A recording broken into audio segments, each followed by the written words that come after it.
This is part of the experience. That's the reason I think for putting it here. Nilagay dito para yung pagtaktak, ikasama sa experience. This is for the eating experience. Ito. Ang hirap naman nito. Come on. Ayan! That's it. Puto Bumbong, traditional na tinaktak, steam na balot, or steam na hubad? Will it matter? This is an experiment. Find out. You're watching Channel 1 and this is the Pinoy Food Series. Let's join Romelo and his small kitchen. Warm greetings. It's about Christmas. Pagbati, mga kaibigan. Special greetings sa mga kaibigan nating mga Tagalog. This is your dish. Bigyan natin parangal ang inyong tradisyon. I'm sure, ang mga kababayan natin mga Tagalog, alam kung ano ito. I'm from the North, hindi namin alam ito, kaya in this episode, bigyan natin parangal ang mga magigiliw na Tagalog. Putahin ninyo ito, pagkain ninyo ito, this is your tradition. Allow us to explore this deeply rooted simbang gabi tradition of the Tagalog provinces. Ito ay Puto Bumbong, sabi ng mga Tagalog. Sa mga Bisaya at mga Ilocano, let's learn from them. Thank you, Ate Abby, of Novelita Cavite. for this paraphernalia. You might be wondering, ano ito? This is a Puto Bumbong cooking equipment. Ilan pa lang nakita nito.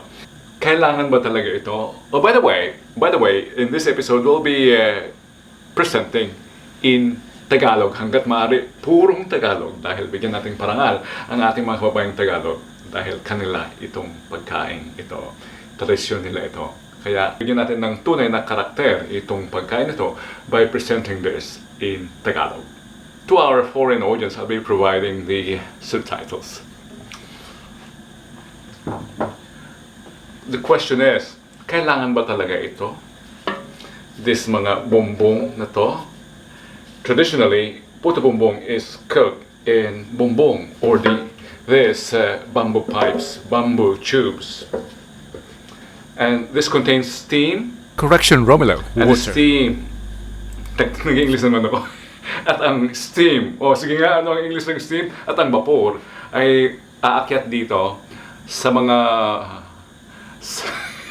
nabusa. Hindi talaga pwede. Ano ang Tagalog ng steam? Question. Do we really, kailangan talaga natin itong paraphernalia na ito? Or, makontento ba tayo doon sa modernong pamamaraan, modernong cooking? Or pwede ba itong modernong cooking na gumagamit ng steamer? Ini-steam nila. Madalas, it's wrapped in aluminum foil or pwede namang hubad. So, in this episode, hindi tayo magkakaroon ng tutorial, but we will be investigating. Ano ang pagkaiba ng kailangan ba talaga ito? Anong pagkaiba sa lasa ng linuto sa tubo at tinaktak or linutong hubad or balot? So, 3 choices, tatlong seleksyones. Bumbong, bumbong tradisyonal na tinaktak, or hubad, or balot. Let's find out. Stay with me. Titingnan natin kung ano talaga ang pagkaiba. Does it really matter if it's cooked in this cooker or simply steam it? Will it matter? We have to grate the hardened dough to produce granules.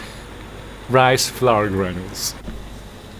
It's a challenge to loosely assemble or loosely mold the grated rice flour and fold it in this aluminum foil. It's really a challenge. I almost gave up. How can you mold the flour without pressing it? If I press it, that becomes suman.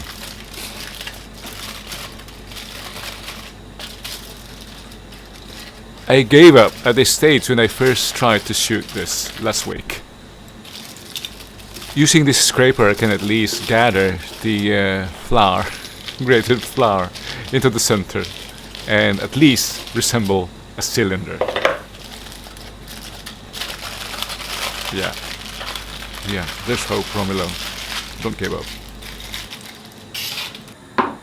The grated glutinous rice doesn't contain any fat, so it will stick to the interiors of the bamboo pipes. That's why I'm applying butter here. Mayroon bang mas eleganteng pamamaraan sa pag-apply ng mantikilya rito? Sinubukan ko one time, papel, sinuksok ko. Napanood ko rin sa mga tutorial na ang paglagay ng ito ng galapong ay hindi siksik, as light as possible, dahil nga gusto nating maroon ng espasyo sa mga pagitan na mga nagayat na galapong para may dadaanan yung vapor, yung steam. Oo, ipipilit ko talagang vapor ang Tagalog ng steam.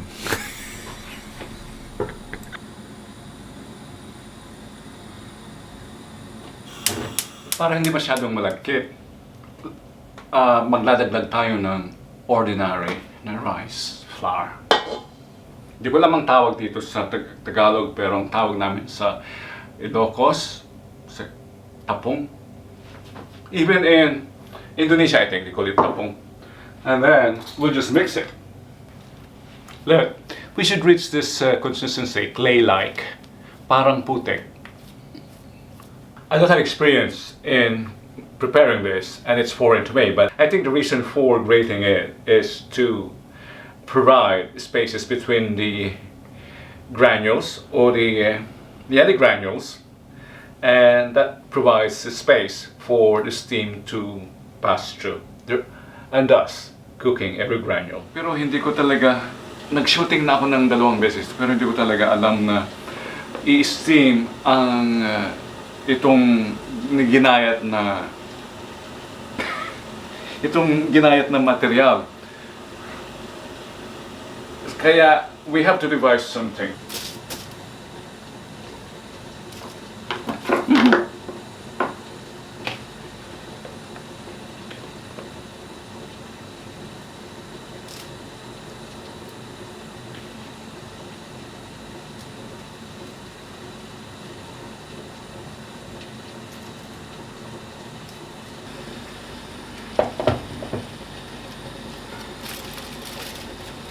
Steaming it naked or uncovered to get the steam cooked and have it keep its moisture. I'm going to explain what's happening here.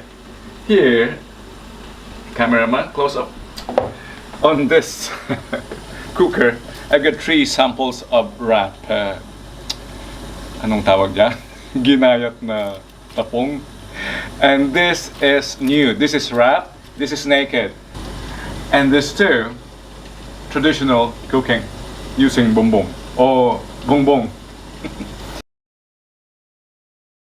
Kunin na natin ito. Yan, Ludo. If it turns dark purple, That's a sign it's good. That's what I've learned. Yeah? And then, Ludo, me first. This is now the immersive experience. This is the action. Tak tak to release it. It can be difficult.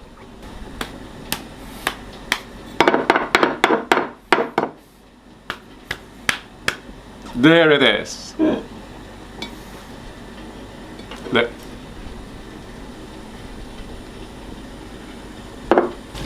the wrap versions are also cooked.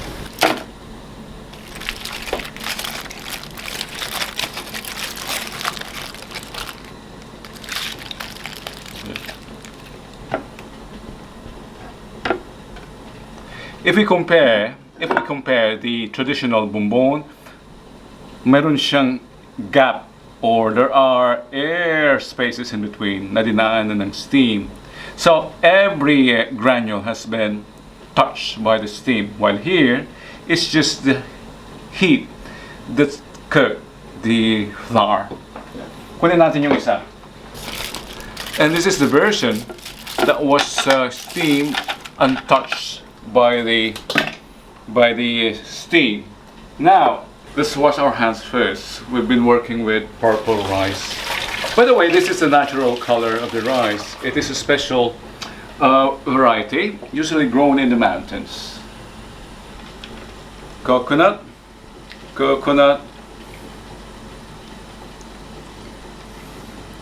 To be honest with you, I'm not really comfortable doing this. This is my first time. But let's just make a research.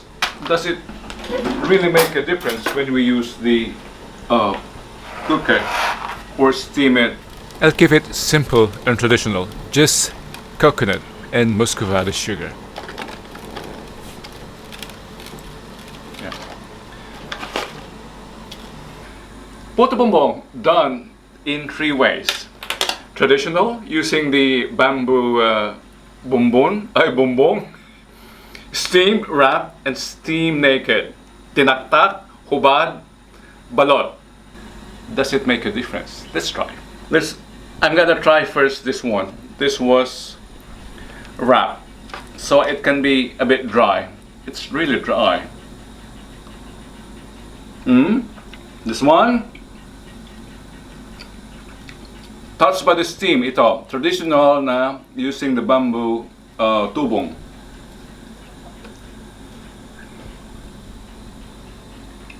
Softer, moist. It's moist and soft, considering that was the first to cook. Medyo malamig na siya. And this is steamed naked.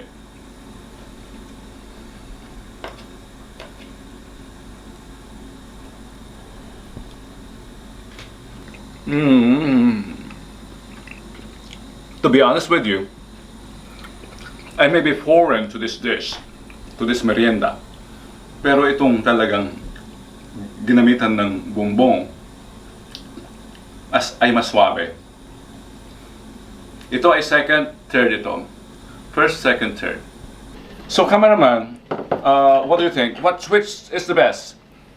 Is the using the bamboo pipes, the steam naked, or the steam wrap? Bamboo pipes. Bamboo pipes. See, you've heard it. Neutral yan ha, hindi yan binayaran ng mga Tagalog. It's from Belgium, and it said using the bamboo pipes results in the best Puto Bumbong. So as a reward, this is for you. So, lessons learned. If you have access to it talaga, there should be a reason kung bakit gumamit sila nito. There's a reason for this. We cannot duplicate the effect. You steam it, it can be cooked, but this makes a difference. Puto Bumbong of the Tagalogs. Mabuhay ang pagkain ng mga Tagalog, mga magigilo na Tagalog, at ishare natin ang pagkain natin sa buong mundo. Puto Bumbong, if you can, do it the traditional way, using bamboo bumbong.